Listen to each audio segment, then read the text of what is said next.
Selamat datang di dunia dongeng.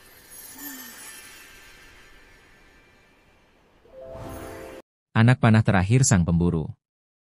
Sebuah dongeng tentang ketamakan, pilihan, dan keajaiban yang hanya datang pada hati yang berubah. Pada zaman dahulu, jauh sebelum hutan kehilangan suaranya, hiduplah seorang pemuda bernama Elar, sang pemburu dari lembah Tiraksa. Musim dingin tahun itu datang lebih cepat dan lebih ganas. Salju menutupi ladang, ternak mati, dan desa kecil di kaki gunung mulai kelaparan. Para tetua desa membisikkan satu harapan. Rusa putih dari hutan awan. Makhluk legendaris itu dipercaya membawa keberuntungan bagi siapapun yang bisa menangkap atau membunuhnya. Darahnya dipercaya menyembuhkan penyakit, bulunya bisa dijual seharga gunung emas, dan keberadaannya hanya muncul pada musim dingin paling keras. Elar, yang ayahnya meninggal dibekukan musim lalu, tak punya banyak pilihan. Aku akan menemukan rusa itu, demi ibu, dan desa ini. Ucapnya sambil mengasah 3 anak panah terakhir warisan ayahnya. 3 hari pertama tak menunjukkan hasil. Ia berjalan melintasi hutan dengan langkah ringan dan telinga tajam. Ia menghindari jejak yang mengarah ke serigala, ia menjebak kelinci hanya untuk gagal, dan ia menyimpan tenaganya untuk satu tujuan, rusa putih.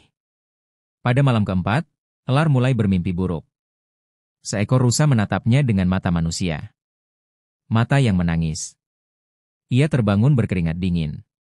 Namun pagi harinya, ia menemukan jejak kaki rusa besar di salju, lebih besar dari rusa biasa, dan bercahaya samar keperakan.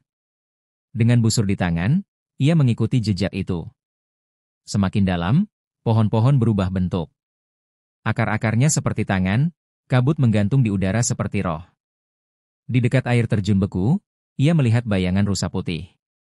Ia segera mengangkat busurnya dan melepaskan anak panah pertama, meleset. Rusa itu lari. Elar mengejar, jantungnya berdebar kencang. Tidak. Aku tidak boleh gagal. Ia berlari menerobos semak berduri, terjatuh, lalu bangkit.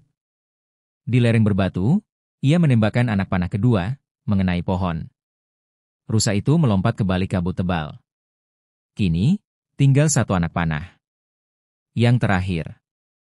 Elar tersesat. Kabut semakin tebal, langit mulai gelap. Ia mendengar suara lain di balik semak, bukan rusa. Auman serigala. Sekawanan serigala lapar mencium bau manusia. Mereka mengitari Elar dari segala arah. Dengan cepat, Elar memanjat pohon sambil memegang busurnya erat-erat. Serigala menggeram di bawah.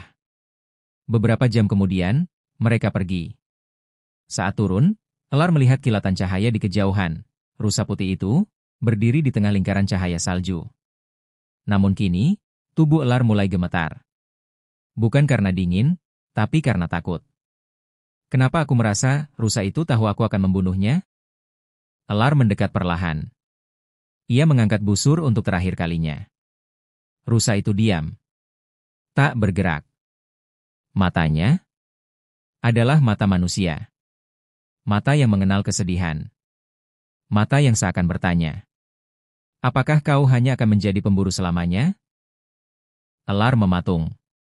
Gambaran desanya yang lapar, ibunya yang menunggu, dan suara ayahnya terdengar di pikirannya. Seorang pemburu tak hanya perlu mata yang tajam, tapi hati yang tahu kapan berhenti. Tangannya gemetar. Panah terakhir tergantung di ujung busur. 1 tembakan. 1 pilihan. 1 nyawa. Apa yang akan kutinggalkan pada dunia setelah tembakan ini? Elar menurunkan busurnya. Panah terakhir ia cabut dan ia patahkan. Rusa itu mendekat. Hening. Damai. Ia menyentuhkan hidungnya ke dada Elar, dan dalam sekejap, seluruh hutan bersinar lembut. Kabut menghilang. Angin berhenti. Dan rusa itu berubah menjadi bayangan cahaya yang mengelilingi Elar sebelum terbang ke langit malam.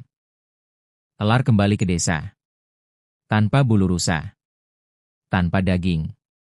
Tapi ia membawa cerita. Desa itu selamat karena salju mencair lebih cepat dari biasanya, dan tanah mulai subur kembali. Sebagian menganggap Elar gagal. Tapi yang mendengar dongengnya tahu, ia telah berubah.